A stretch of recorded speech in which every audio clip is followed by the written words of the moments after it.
안녕하세요. 저는 50대 초반의 여자입니다. 저는 오늘 시어머니와 저의 이야기를 해볼까 합니다.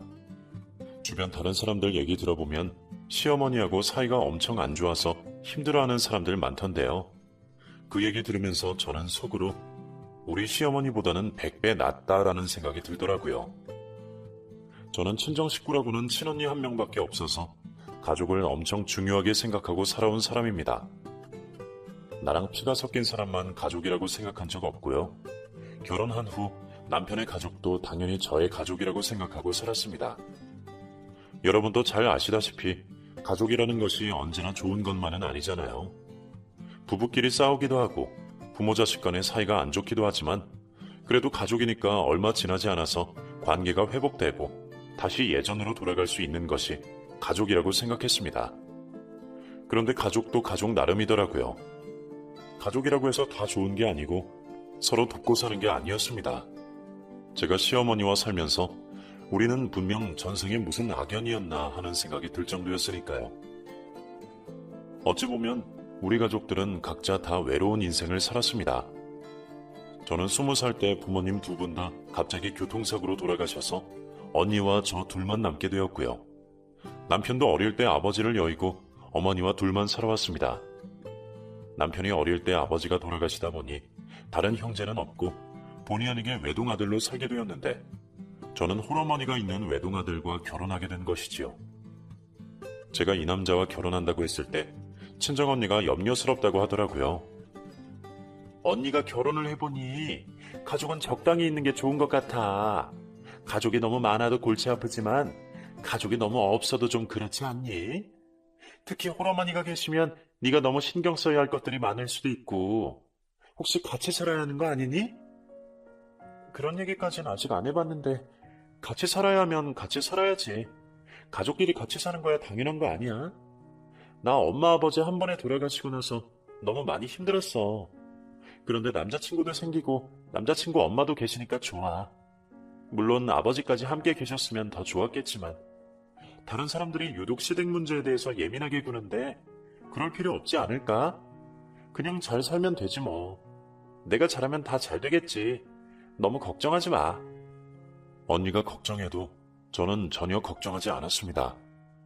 우리가 서로 좋아서 결혼하는 건데 시어머니가 무슨 문제가 되겠냐 싶었죠.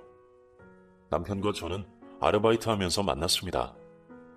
부모님이 돌아가시고 난 후 언니와 저는 엄마 아버지를 대신해 우리 집 가장처럼 살아야 했습니다. 모든 결정도 우리가 하고 돈도 우리가 벌고 모든 일들을 우리가 알아서 해야 했죠. 그래서 저는 대학 다니는 것도 포기했습니다.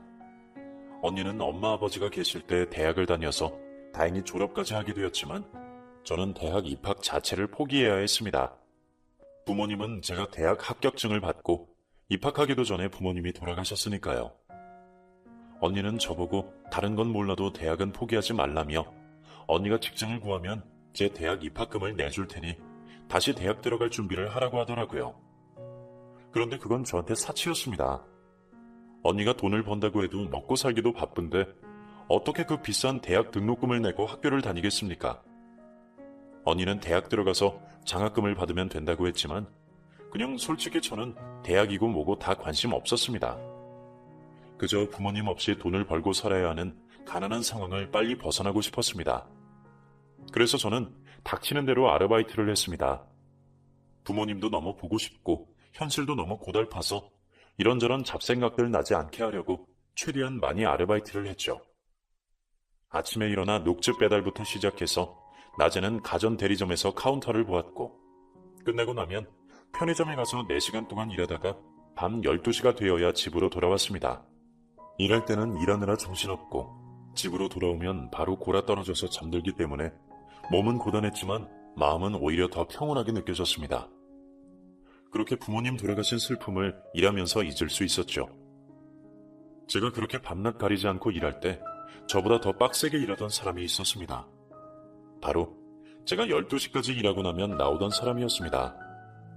저보다 3살 많은 그 사람은 군대 다녀오고 난 후 생계를 책임지기 위해서 저처럼 아침부터 밤까지 일한다고 하더라고요.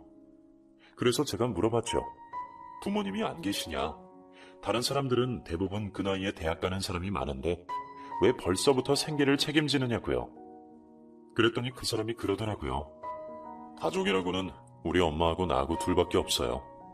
지금까지는 엄마가 식당 주방에서 일하면서 생계를 책임졌는데 엄마가 밤늦게 퇴근하는 길에 오토바이에 치여서 넘어져서 다리뼈가 부러져서 꼼짝도 못해요. 엄마 병원비도 많이 들고 당장 먹고는 살아야겠고 이렇게 일을 안 하면 엄마도 나도 죽게 생겼는데 어떻게 해요? 대학교는 뭐 아무나 가나요?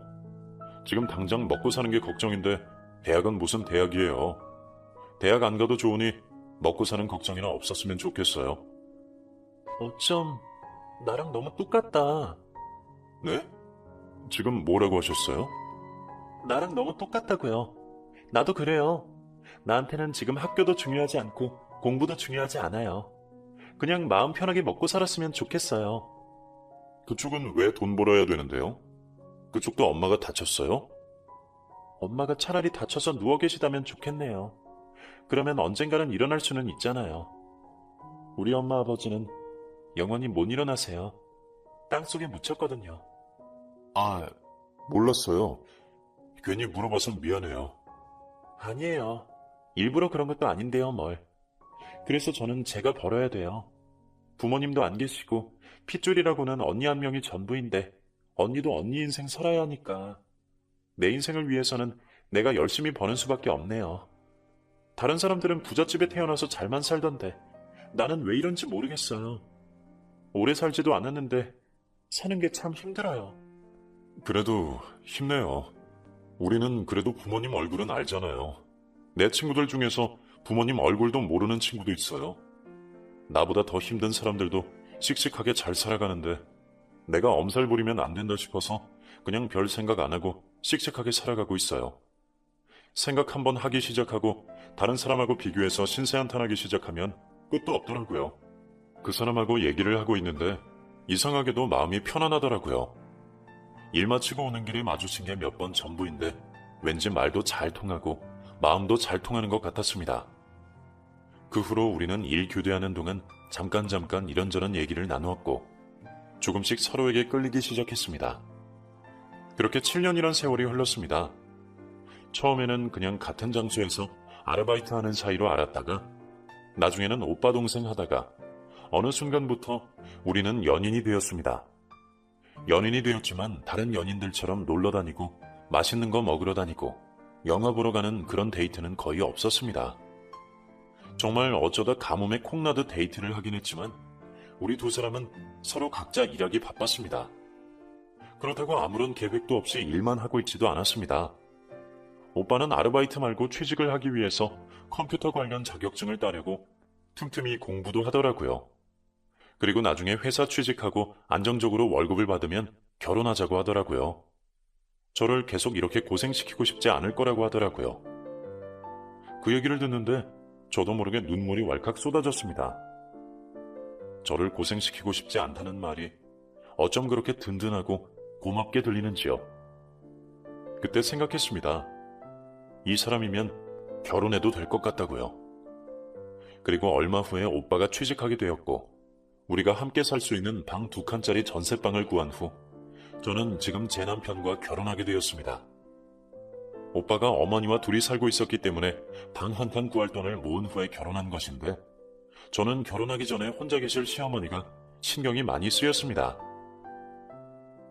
어머니는 괜찮으실까? 지금까지 오빠랑 같이 사셨는데 갑자기 혼자 사시면 많이 외로우시거나 힘드실 수도 있는데. 우리가 자주 가서 뵈면 되지.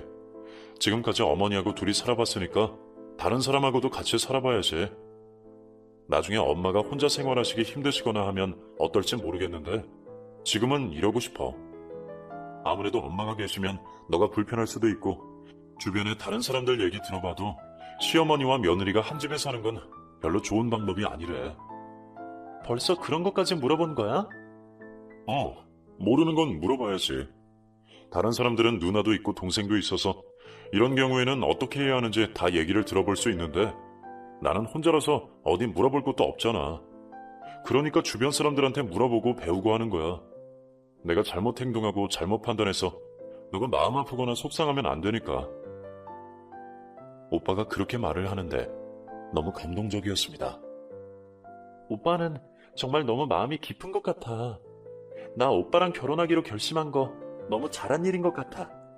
나도 오빠한테 정말 잘할게. 우리 정말 행복하게 잘 살자. 그렇게 우리는 시어머니 집과 좀 떨어진 곳에 신혼집을 구하고 살았습니다. 결혼 초반에는 오빠가 시어머니한테 단단히 얘기를 일러두었는지 우리 결혼 생활에 크게 신경 쓰지 않는 듯 했습니다. 우리가 일주일에 한 번씩, 적어도 2주일에 한 번씩은 시어머니를 찾아갔고 시어머니도 그 정도에서 만족하면서 사시는 듯 했습니다.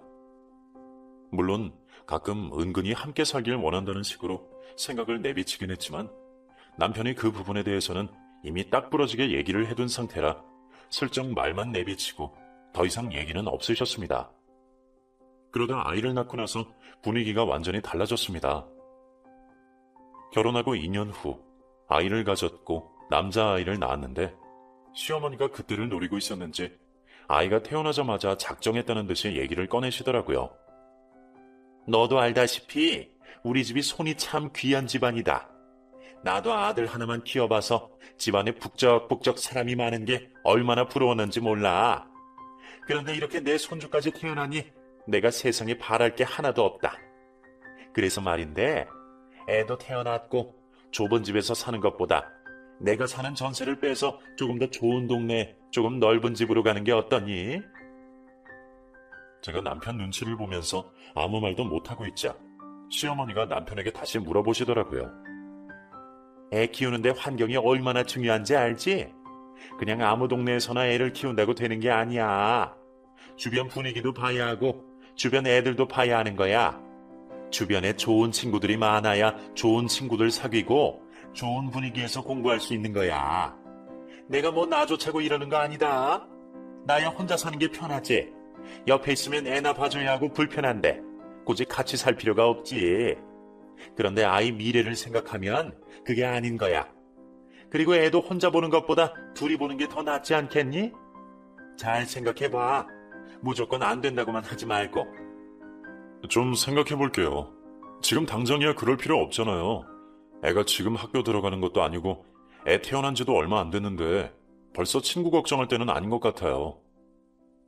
얘, 무슨 소리야. 어릴 때부터 좋은 친구를 사귀어야 쭉 가는 거지. 안 그러니? 너는 왜 아무 말도 안 하고 있어? 시어머니가 저를 보면서 다그치자 남편은 이제 집에 가봐야겠다고 자리에서 일어서더라고요.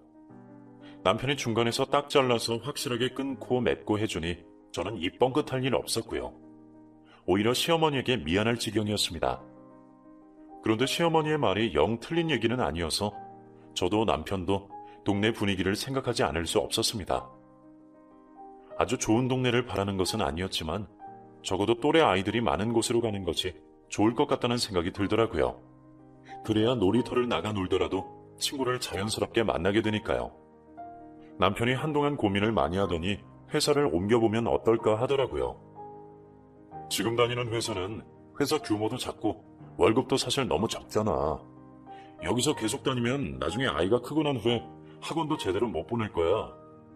계속 회사 옮길 생각은 하고 있었는데 어디로 옮겨야 할지 마땅치가 않아서 이 회사 계속 머물러 있었던 건데 이제 정말 결정할 때가 온 것 같아.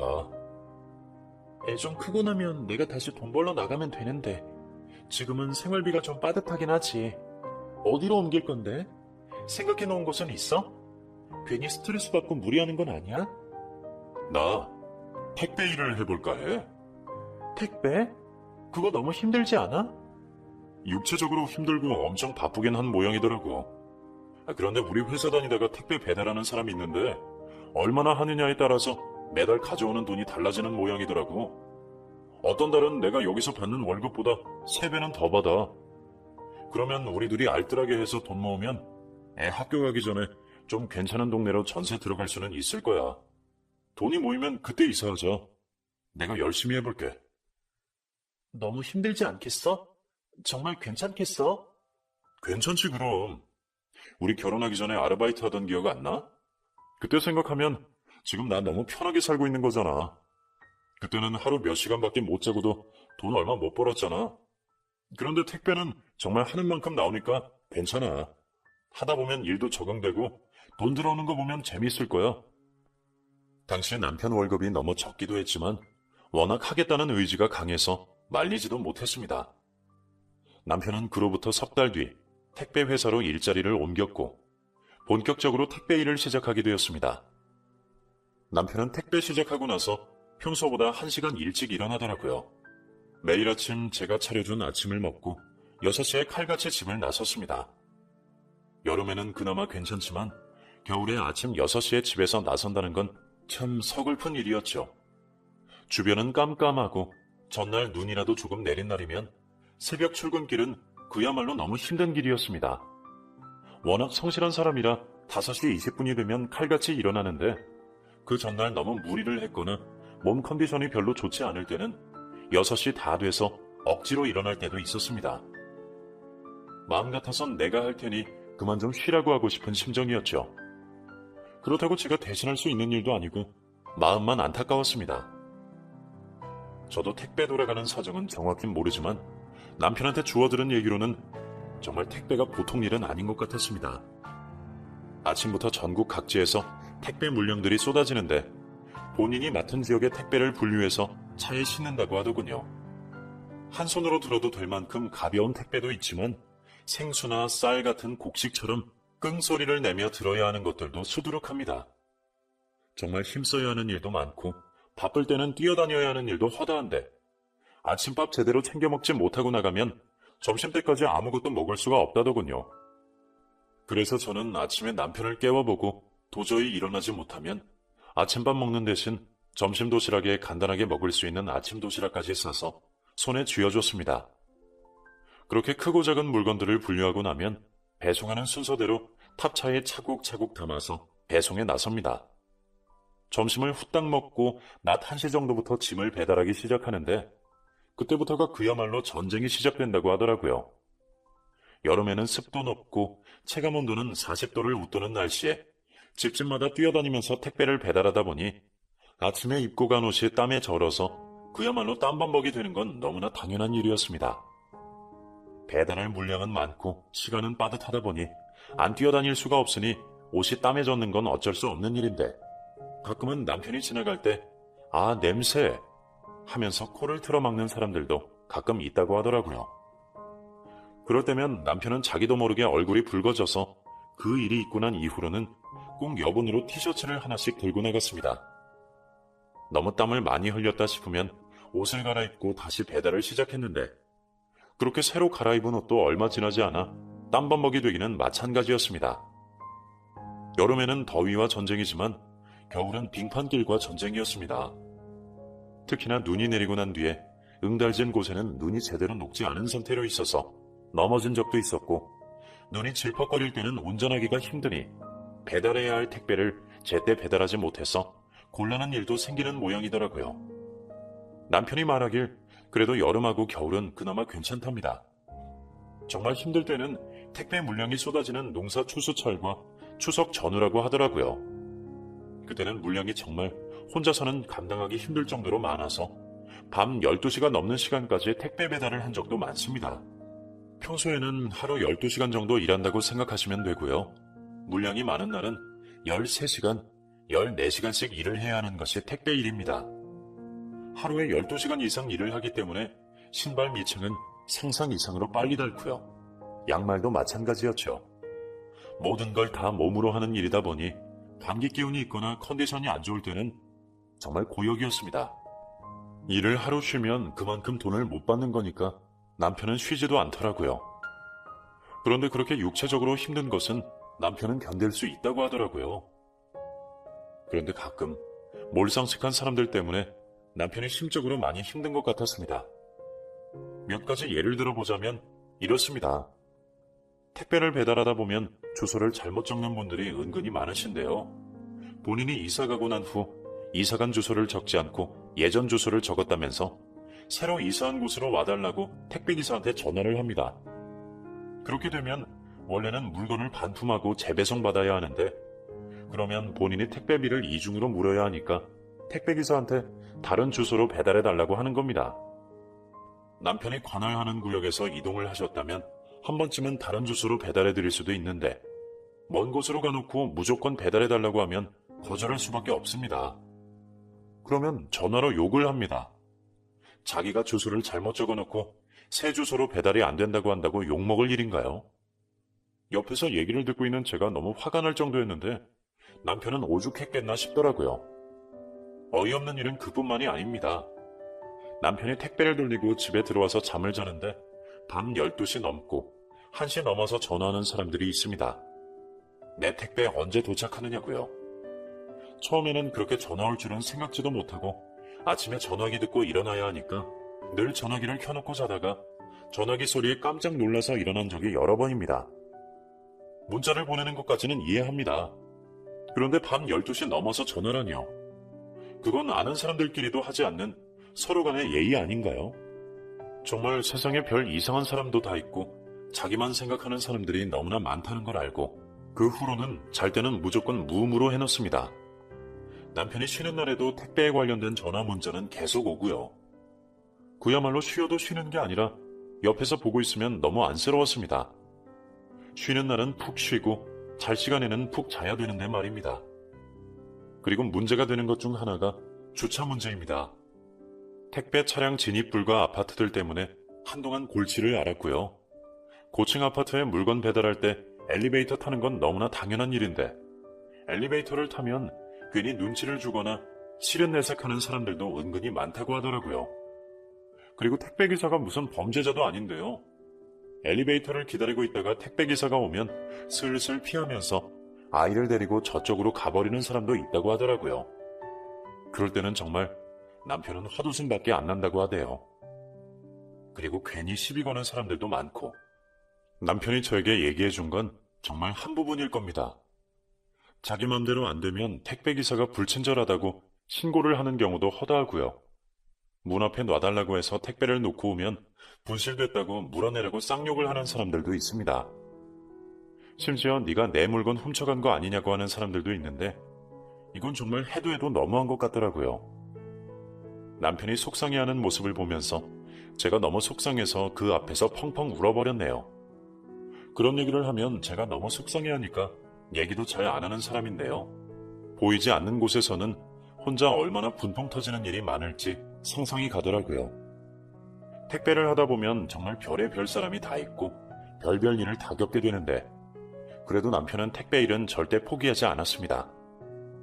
안 좋은 사람들이 있긴 하지만 좋은 사람들도 많다고 하면서 안 좋은 일들이 있어도 웃고 넘기더라고요.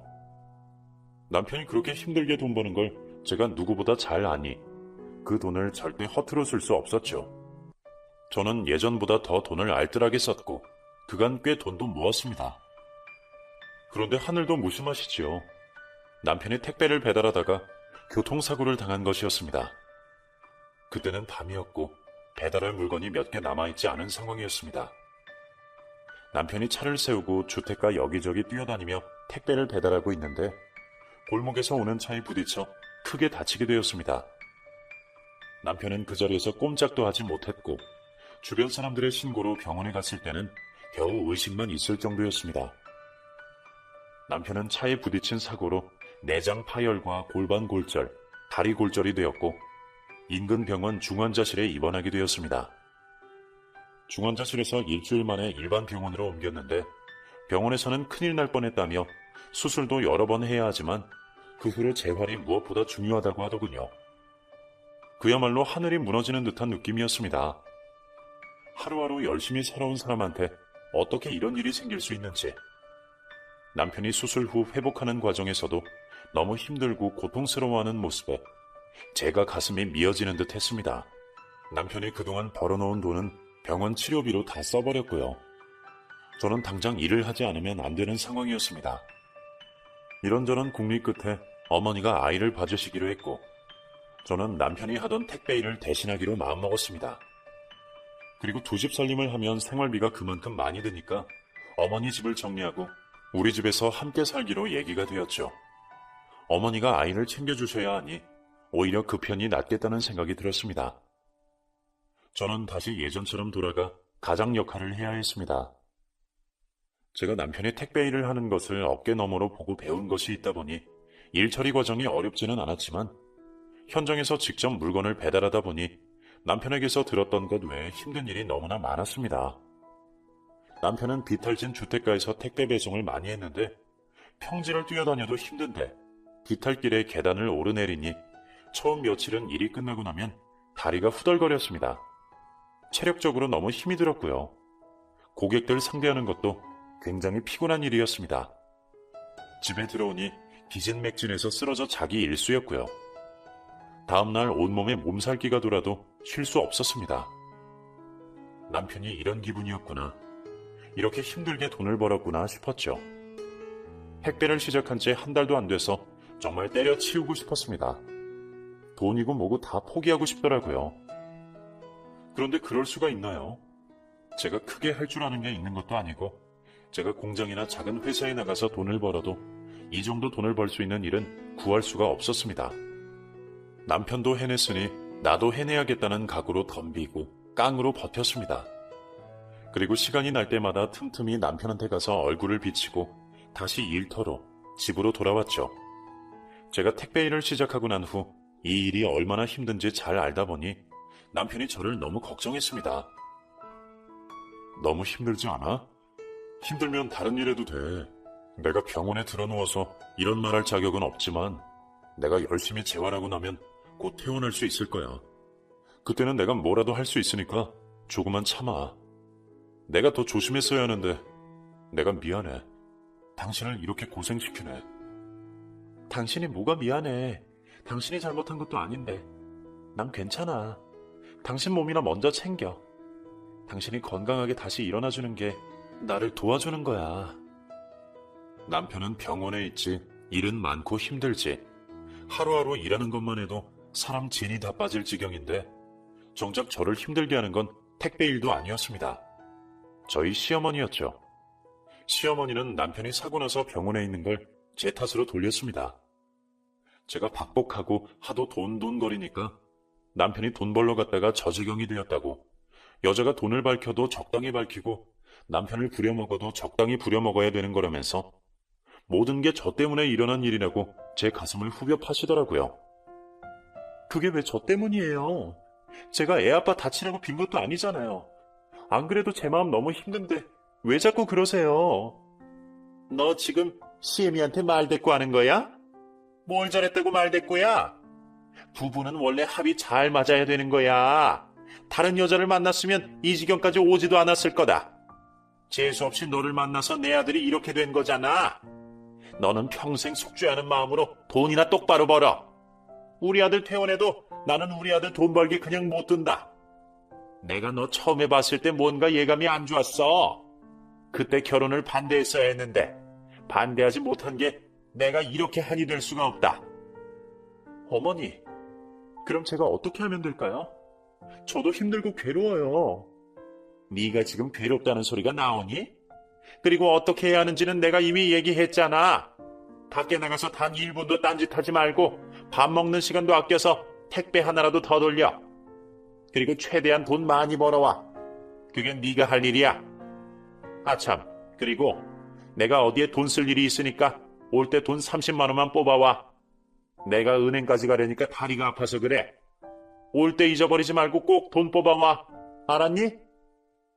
돈 30만 원을 어디에 쓰실 거냐고 물어보려고 하다가 괜히 물어보면 또 한창 일장연설 하실 것 같아서 그냥 알았다고만 하고 잠자러 갔습니다.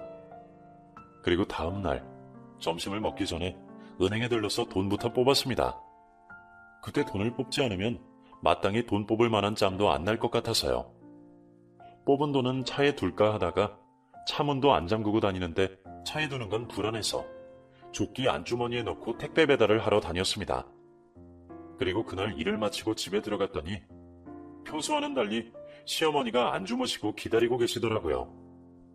돈은 뽑아왔니? 네, 뽑았어요. 여기 분명히 넣어뒀는데? 뭐야? 너 돈 안 뽑아왔니? 아니요, 돈 분명히 뽑았어요. 그리고 안주머니에 넣고 다녔는데 봉투채로 없어졌어요. 안주머니에 손을 넣어보니 안주머니가 뚫려 있었습니다. 그럴 리가 없는데 분명히 주머니가 멀쩡했는데 어찌된 일인지 알 수가 없었습니다. 그리고 언제 돈이 새버렸는지 짐작도 가지 않았습니다. 저는 분명 돈을 뽑았는데 시어머니는 제가 돈도 뽑지 않았으면서 돈 잃어버렸다고 쇼한다고 생각하시는 모양이더라고요. 저를 아주 괘씸하게 여기시면서 CM이를 가지고 논다고 엄청 욕을 하셨습니다. 그래서 저는 정말 아니라고 내일 다시 돈 뽑아드리겠다고 했더니 저보고 하신다는 말씀이 네가 무슨 은행이냐며 네가 뽑고 싶으면 항상 돈이 있냐고 관두라고 하시더라고요. 정말 억울했습니다. 저는 거짓말한 것도 없고 어머니한테 일부러 그런 것도 아닌데 어머니는 계속 저만 보면 역정을 내셨습니다. 하루 이틀도 아니고 사람이 미칠 지경이더라고요. 시어머니는 그 후부터 저를 계속 갈구기 시작했습니다. 그리고 일 마치고 집에 들어가면 뭐라도 먹고 자야 하는데 정말 먹을 게 하나도 없었습니다. 밥통에 밥도 하나도 없고요. 간식거리나 먹을 것도 없었습니다. 냉장고에는 김치며 반찬들은 있지만 그 밤에 들어가서 새로 밥을 해서 먹으려니 엄두가 안 나서 우유가 있으면 우유 한 잔 마시고 우유도 없으면 물만 마시고 잠들었죠. 그러다 보니 다음날 아침에 일어나면 배가 너무 고팠습니다. 아침에 씻고 나가기 바쁘니 아침에 밥을 해서 먹고 갈 수가 없더라고요. 그래서 밤에 들어가면 제가 쌀을 씻어서 밥통에 쌀을 넣고 취사를 눌렀습니다. 그런데 어찌된 일인지 아침에 일어나면 생쌀이 그대로 있었습니다. 제가 분명 취사되는 것을 보고 잤는데 자고 일어나 보면 취사가 취소되어 있더라고요. 어머니가 일부러 취사를 취소시킨 것 같았습니다. 그래서 하루는 어머니에게 물었죠. 밥을 일부러 취소시키셨냐고요. 그랬더니 시어머니는 생사람 잡는다고 펄쩍 뛰시대요. 얘가 이제 하다하다 별 얘기를 다 한다. 내가 왜 취사를 취소시키니? 너 지금 누구한테 덤터기를 씌우고 그래? 넌 내가 무슨 악독한 시어머니라도 되는 줄 아니? 나는 그런 적 없다. 괜히 생사람 잡지 마라. 제가 저녁에 분명히 취사를 눌러놓고 잤는데 아침에 일어나 보면 생쌀이라서 그러는 거잖아요. 밥통이 밥을 안 만드는 걸 왜 나한테 물어보니? 정 궁금하면 밥통한테 물어봐라. 괜히 생사람 잡지 말고. 그러면 어머니, 제가 한 가지 부탁이 있는데요. 제가 저녁까지 밖에서 사 먹으면 돈이 너무 많이 들어요. 밥은 제 대신 좀 해주시면 안 될까요? 내가 애도 보는데 네 밥까지 해서 바쳐야 되니? 네 밥은 네가 알아서 해야지. 내 밥상은 못 차려줄 망정 너는 참 양심도 없다. 어머니는 눈도 깜짝 안 하시더라고요. 저는 선택의 여지가 없었습니다. 아침은 늘 굶었고 점심때는 짜장면을 먹든 김밥을 먹든 했습니다. 저녁에 집에 들어가면 항상 밥이 없었기 때문에 저는 저녁 늦게라도 밥을 하려고 쌀을 씻어서 밥통에 올려두고 씻으러 갔습니다. 그런데 씻고 나와서 밥 먹으려고 밥뚜껑을 열어보면 여전히 생쌀이었습니다. 시어머니가 일부러 제가 밥도 못 먹게 하려고 그러나 보다 생각했죠. 시어머니한테 얘기하려고 하다가 분명히 잡아떼실 것 뻔하고 시어머니하고 실랑이를 벌이는 것보다 저한테는 잠자는 것이 더 중요했기 때문에 그냥 모른 척 넘어갔습니다. 그 후 저는 아예 집에 들어오기 전에 편의점에서 컵라면 하나를 사 먹거나 삼각김밥을 하나 사 먹고 들어왔습니다. 솔직히 그 돈도 너무 아까웠지만 너무 배가 고프니 어쩔 수 없었죠. 하지만 그렇게 먹는 것도 하루 이틀이죠. 돈도 은근히 많이 들고 질리기도 해서 집밥이 간절했습니다. 하지만 제가 집밥을 먹을 수 있는 기회가 거의 없었습니다. 그러던 어느 여름이었습니다. 땡볕이 내리쬐는 오후에 땀을 뻘뻘 흘리면서 택배를 돌리고 있는데 온몸에서 식은땀이 나는 것 같았습니다. 더워서 흘리는 땀하고는 확실히 달랐죠. 아침도 굶고 나온 데다 그날은 유난히 물량이 많아서 편의점에서 삼각김밥 하나 사다가 놓고 차 안에서 대충 입안에 우겨넣고 배달을 나섰는데 체력이 감당해내질 못하더군요. 저도 모르게 현기증이 핑 돌면서 저도 모르게 쓰러졌고 눈을 떠보니 병원이었습니다. 제가 눈을 뜨니 언제 와 있었는지 병원복을 입은 남편이 제 앞에 앉아 있었고 제가 눈을 뜨자 남편이 간호사를 불렀습니다. 환자분 정신이 드세요? 여기 어딘지 아시겠어요? 제가 고개를 끄덕이니 의사분이 그러시더라고요. 쓰러지고 난 후에 뇌진탕을 당하셨어요. 일주일 동안 의식이 없어서 남편분이 걱정을 많이 했습니다. 그리고 지금 체중이 너무 미달이세요. 영양실조로 나오던데 도대체 밥은 전혀 안 드셨던 모양입니다. 어떻게 이렇게 안 드시고 일하실 수가 있어요?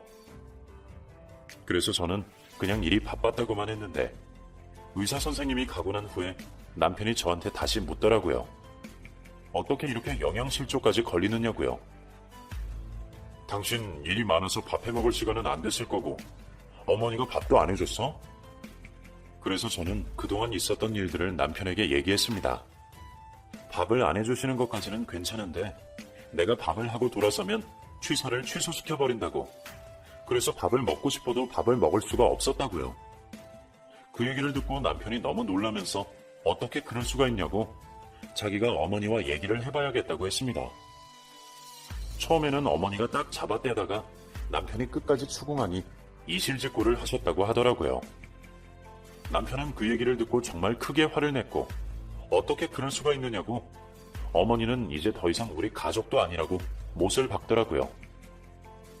어머니, 다른 사람은 다 시어머니 노릇해도 어머니는 안 그러실 줄 알았어요. 어떻게 그렇게 힘들게 일하고 온 사람한테 그러실 수가 있어요. 어머니 지금까지 애 봐주시고 도와주신 건 고마운데 이렇게 된 이상 우리는 어머니하고 더 이상은 같이 못 삽니다. 제가 어떻게든 퇴원해서 애는 제가 알아서 볼 테니 어머니는 우리 집에서 나가주세요. 제가 많이는 못 드리고 월세 보증금은 드릴게요. 어머니도 아직 건강하시고 얼마든지 일하실 수 있으니까 어머니 생활비는 어머니가 벌어서 쓰세요. 우리는 앞으로 어머니한테 생활비를 10원도 못 드려요. 애엄마가 얼마나 어머니를 생각했는지 아세요? 진짜 어머니로 생각하고 진심으로 어머니 생각했어요. 그런데 어머니는 정말 실망입니다. 제가 어머니 생사는 가끔 확인할 테니 앞으로 2번 다시 우리 집에 오지 마세요. 그리고 멀쩡한 사람 굶겨가면서 괴롭히지 마세요. 남편은 며칠 뒤 병원에서 퇴원해서 어머니 짐을 싸서 어머니와 함께 보내버렸고 어머니는 노발대발하셨지만 돌아선 아들 마음을 돌리지는 못하셨죠. 어머니는 결국 보증금만 가지고 집을 나가셨고 어머니는 다시 식당 일을 시작하시게 됐습니다. 그리고 가끔 저한테 연락을 하시더라고요. 남편 마음 좀 돌려보라고요. 오랜만에 식당 일을 하니까 삭신이 쑤셔서 못하겠다고 하시대요. 그래서 제가 그랬죠. 저도 남편 마음은 못 돌린다고요. 저는 어떻게든 결정나도 괜찮으니까 애 아빠하고 어머니하고 두 사람이 해결하시라고요. 그러면 저보고 독하다고 또 난리 치셨지만 그 정도는 얼마든지 듣고 넘길 수 있었습니다. 어머니가 나가신 후에 저는 남편이 해준 집밥을 맛있게 먹기 시작했습니다. 남편이 다리가 불편해서 집에서도 휠체어를 타고 아이가 학교 간 시간에 재활을 하러 다녀야 했지만 남편은 꼬박꼬박 제 밥상을 차려주었고 저는 남편한테 밥상 받는 여자가 되었네요. 시어머니와는 결국 그렇게 안 좋게 되긴 했지만 언젠가 다시 화해할 수 있는 날이 오겠죠. 남편도 하루빨리 완쾌하고 시어머니와도 화해할 수 있는 날이 오길 기다립니다. 긴 얘기 들어주셔서 감사합니다. 늘 건강하시고 행복하세요.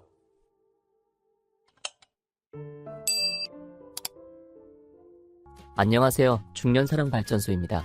나이가 들면서 결혼하거나 연애한 지 오래되고 시간이 지날수록 점점 관계를 가지는 횟수가 줄어듭니다. 시간이 흐르고 나이를 먹어가면서 아직도 관계를 해도 되나?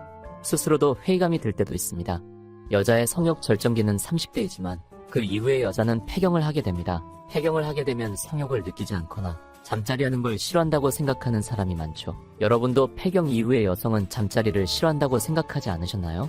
여자의 성욕은 몇 살까지인지 정답부터 말씀드리자면 죽기 전까지 성욕은 있습니다.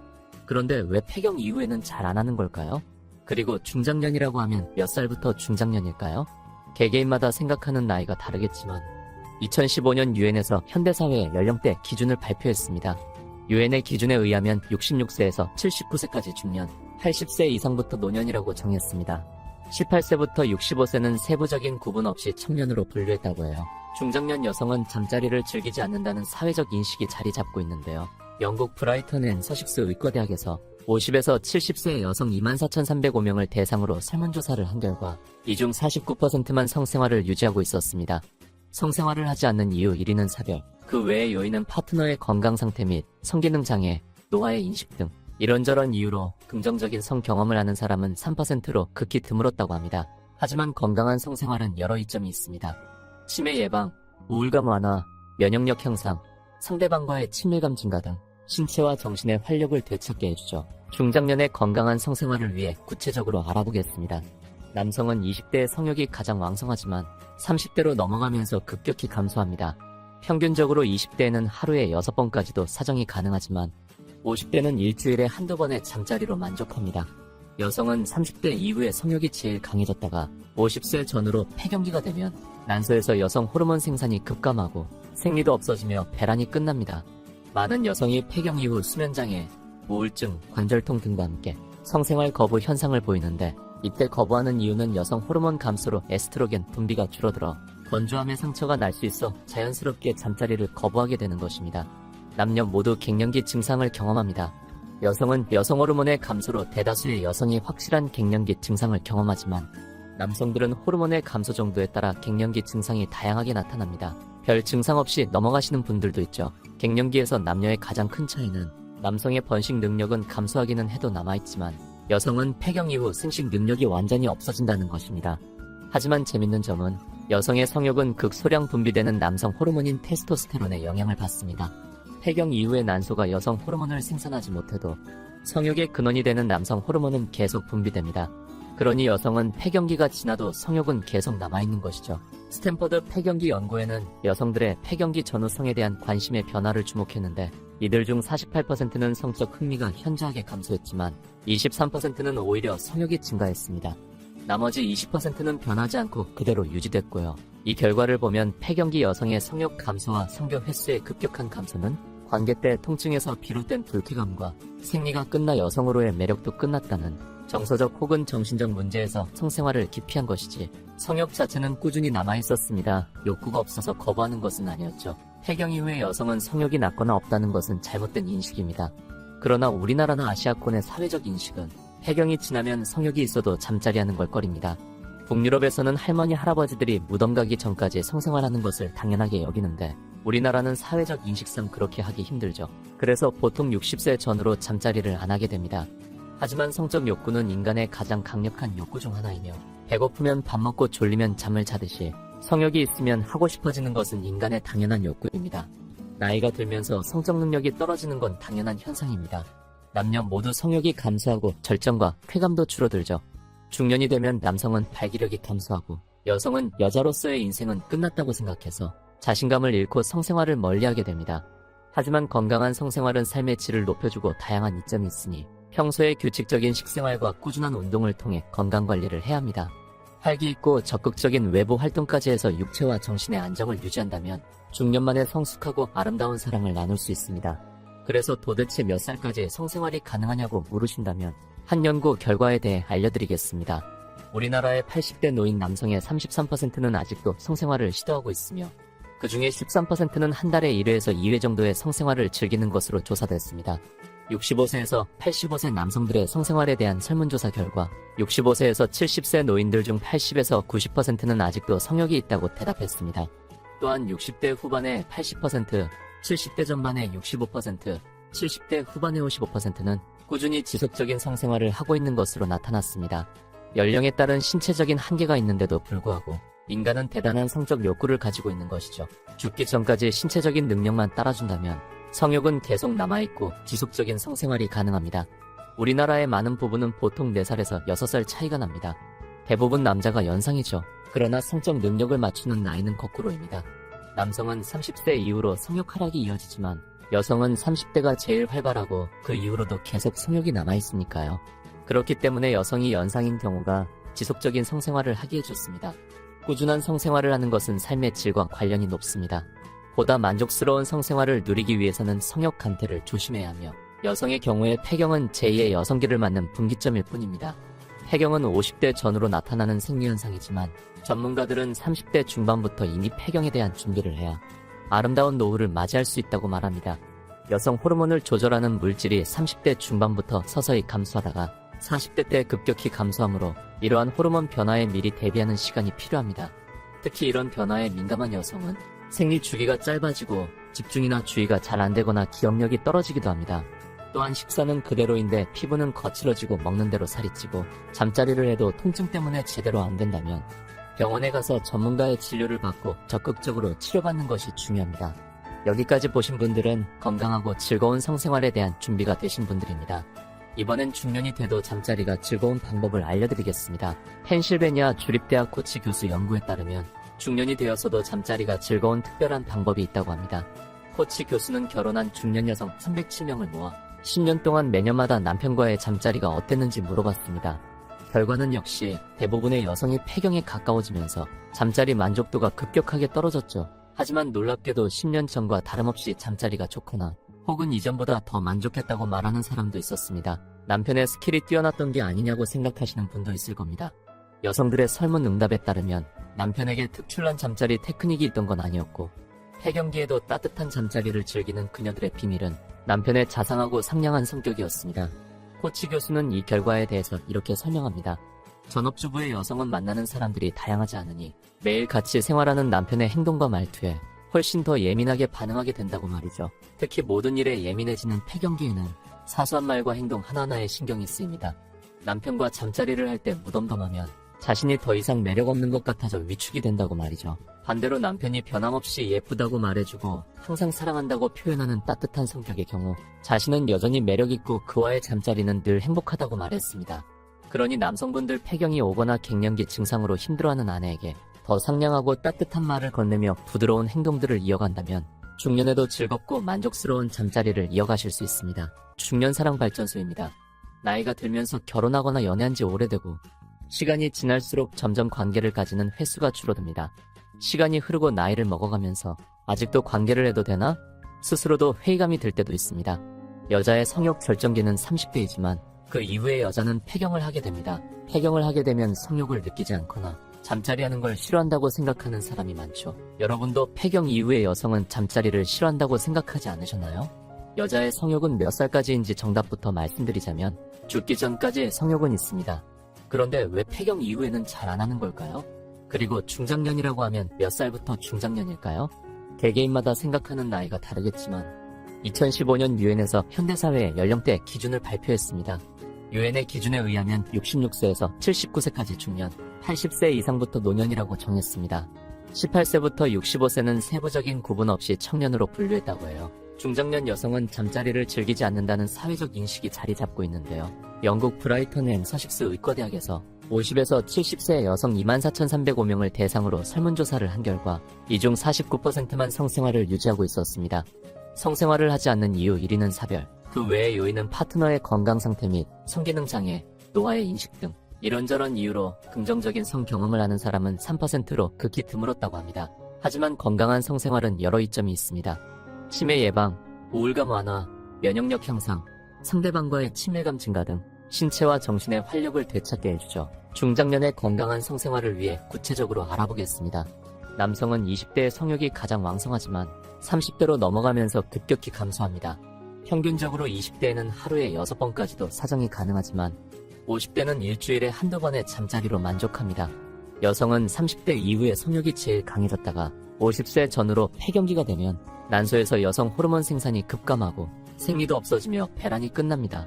많은 여성이 폐경 이후 수면장애, 우울증, 관절통 등과 함께 성생활 거부 현상을 보이는데 이때 거부하는 이유는 여성 호르몬 감소로 에스트로겐 분비가 줄어들어 건조함에 상처가 날 수 있어 자연스럽게 잠자리를 거부하게 되는 것입니다.